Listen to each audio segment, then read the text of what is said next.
Meski sama-sama berstatus sebagai flagship killer, saya pribadi sejak pertama pegang lebih suka sama apa yang disajiin Xiaomi Mi 10T dibandingkan Poco F2 Pro. Meskipun di beberapa sektor misalnya layar, sensor kamera, dan sistem pop-up kamera, Poco F2 Pro lebih menarik dengan selisih harga 1 juta lebih mahal. Yang artinya kalau saya pilih Mi 10T, saya bisa hemat 1 juta dengan tetap dapetin performa smartphone kencang dengan chipset flagship. Halo semuanya, balik lagi di channel Tekno ID. Video kali ini saya akan bahas apa yang saya rasain selama 2 bulan pakai Xiaomi Mi 10T untuk beragam kebutuhan sehari-hari. Tapi sebelum videonya dimulai, jangan lupa klik dulu tombol subscribe-nya. Dan kalau udah, langsung aja kita mulai videonya. Saya yakin salah satu alasan kenapa ada yang lebih pilih Mi 10T biasa daripada versi Pro-nya adalah selisih harga 1 juta. Dimana angka segini tuh cukup sensitif untuk beberapa orang ketika mutusin beli smartphone. Toh varian non-pro dari Mi 10T ini buat saya bukan pilihan buruk. Setelah hampir dipakai selama 2 bulanan ini, saya ngerasa Mi 10T ini sebuah pilihan yang cukup bijak dari sisi price to performance. Kalau emang butuhin smartphone dengan performa chipset yang kencang dengan fitur-fitur yang bisa ngendel kebutuhan tahun ini sampai beberapa tahun mendatang, karena emang smartphone ini udah siap sama jaringan 5G. Di video ini saya nggak akan bahas fitur tahan air dan wireless charging, karena emang Mi 10T ini nggak punya dua fitur khas flagship tersebut. Menurut saya, Xiaomi Mi 10T ini bukan untuk semua orang, terutama kaum cewek atau orang yang udah biasa pakai smartphone compact. Masalah handling dan dimensi buat orang yang suka sama smartphone dengan spek-spek tinggi biasanya emang nggak jadi masalah utama. Beda banget sama orang yang lebih mentingin handling dan kenyamanan. Smartphone ini emang jauh dari kata compact. Beratnya lebih dari 200 gram, efek dari pakai rangka metal dengan backdoor kaca yang bikin secara handling di tangan berat, kokoh, dan juga terasa premium. Gak ada kesan murahan sama sekali untuk smartphone ini secara tampilan fisik. Oh ya, saya pribadi juga suka sama modul desain kamera belakangnya yang gak kelihatan ngebosenin. Meski di sisi lain bump kamera belakangnya tebal banget, jadi sangat rentan sama gesekan kalau ditaruh di atas meja. Jadi alangkah baiknya dikasih perlindungan ekstra, misalnya case atau lens protector, sekedar buat jaga-jaga. Buat face unlocknya masih terasa gesit seperti di awal-awal beli. Fingerprint scanner yang ada di samping juga sama cepatnya, meskipun karena sekarang lebih sering pakai masker, saya ngerasa fingerprint di dalam layar jauh lebih nyaman dibandingkan fingerprint di samping kayak gini. Tapi ya nggak apa-apa juga, ini kan konsekuensi pakai layar IPS. Oh ya, ngomongin soal layar, Mi 10T ini layarnya lumayan bongsor karena lebih dari 6,5 inci atau lebih tepatnya 6,67 inci. Panel IPS-nya selama 2 bulanan ini saya pakai, saya rasain bagus-bagus aja meski bukan kualitas layar IPS terbaik di kelas flagship. Kalau buat dipakai sehari-hari, misalnya sosmedan, gaming, dan juga nonton video, ya bagus-bagus aja selama nggak dibandingin sama layar jenis AMOLED. Salah satu poin overkill di Xiaomi Mi 10T ini adalah refresh rate 144Hz-nya yang jadi salah satu alasan kenapa smartphone ini cukup betah buat saya pakai sendiri.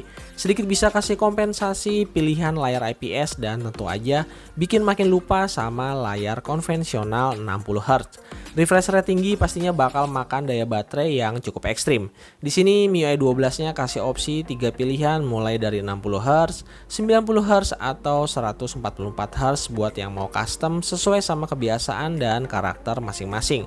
Cuma nggak tahu kenapa nih, saya sedikit ngerasain untuk kecepatan touch response-nya emang belum sebagus layar di smartphone flagship.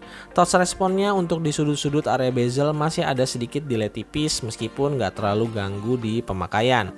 Sedangkan buat nunjang multimedia, dual stereo speakernya juga kepake banget buat bikin nonton video atau gaming experience bisa berasa lebih dramatis dengan keluaran suara yang kencang dan juga jernih.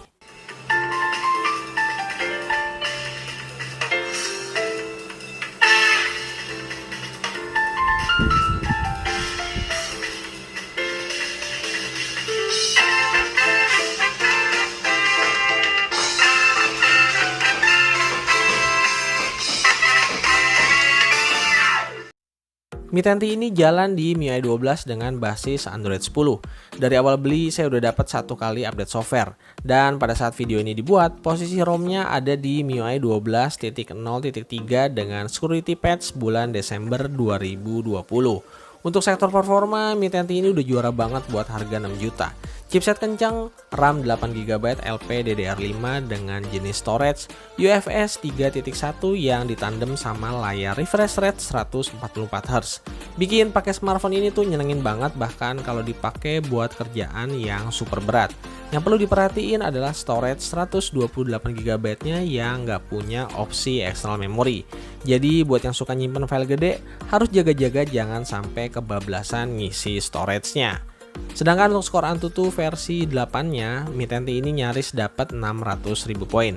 Sedangkan kalau kita lakukan stress test selama 15 menit, ada hal yang menarik, yaitu ternyata sistem UI-nya menunjukkan gejala overheat.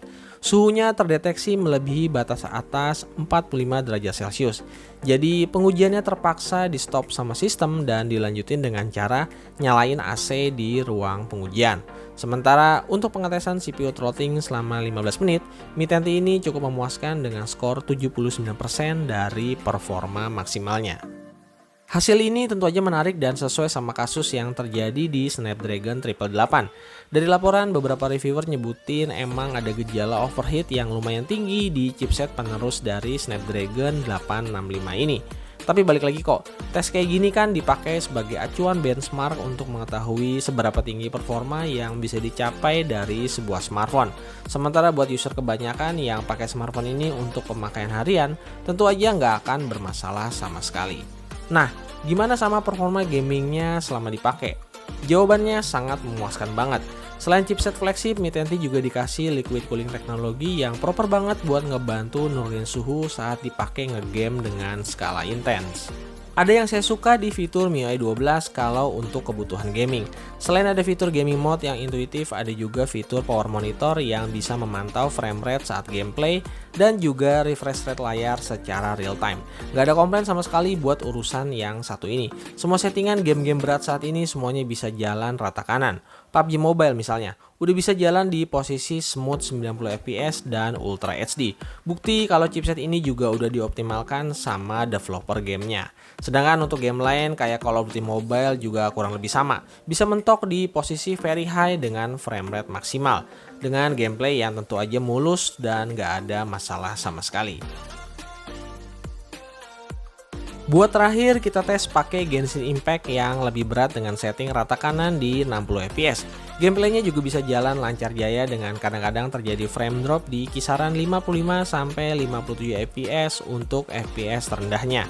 Cuma emang di setting rata kanan kayak gini, kalau dipakai main lebih dari 30 menit, suhunya gampang banget naik ke angka 43-44 derajat Celcius. Lumayan hangat tapi masih terbilang cukup nyaman, cuma biasanya saya biasa pakein case supaya lebih nyaman di tangan. Baterai di Mi 10T kapasitasnya udah cukup gede dengan 5000 mAh. Tapi ini bukan yang terbesar mengingat banyak smartphone lain yang udah punya kapasitas baterai 6000 bahkan 7000 mAh. Chipset kencang, layar besar, dan juga refresh rate tinggi butuh makan daya yang lebih besar. Performa baterainya di 2 bulan pemakaian. Saya selalu pakai di setup layar 144Hz dengan intensitas pemakaian medium to heavy tanpa gaming sama sekali. Mi 10T bisa nyentuh angka 16 jam standby dengan SOT di 7 jam dan masih nyisain baterai di 15%. Saya juga termasuk puas sama kecepatan charger 33 wattnya yang bisa ngisi baterai sampai full 100%, cuma butuh waktu 1 jam lebih sedikit aja. Kamera Mi 10T adalah versi hemat dari Mi 10T Pro. Perbedaannya ada di resolusinya yang cuma 64 megapiksel dan juga nggak punya OIS, jadi hanya punya IIS aja. Selain kamera utama ada juga kamera ultra wide angle dan juga kamera makro. Kalau boleh jujur, selama pemakaian saya, kamera ini jadi faktor yang agak kurang memuaskan, apalagi kalau berharap selevel sama kamera di smartphone flagship. Sensor kamera yang digunakan bukan kelas atas dan juga absennya OIS sebagai konsekuensi harganya.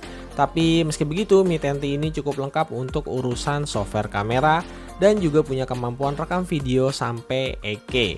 Sementara satu kamera depannya juga punya kualitas yang kurang lebih biasa aja dan cuma bisa rekam video maksimal di resolusi 1080p di 30 fps aja. Rata-rata hasil fotonya masih terbilang cukup bagus selama cahayanya ideal. Detail dan dynamic range-nya juga cukup bagus untuk smartphone kelas flagship killer seharga 6 juta ini. Tapi semua orang udah tau lah ya kalau chipset Snapdragon kompatibel buat dipasangin Gcam. Dan kebetulan saya juga udah ketemu salah satu port Gcam yang cocok untuk Xiaomi Mi 10T ini. Perbedaan hasil jepretan kamera Mi 10T antara menggunakan kamera bawaan dan kamera dari Gcam lumayan banget terasa bedanya. Gcam beneran bisa bikin performa kameranya jadi level up, terasa banget di sisi clarity, ketajaman, dynamic range, dan juga noise yang sangat minim. Termasuk juga untuk urusan foto-foto di kondisi low light.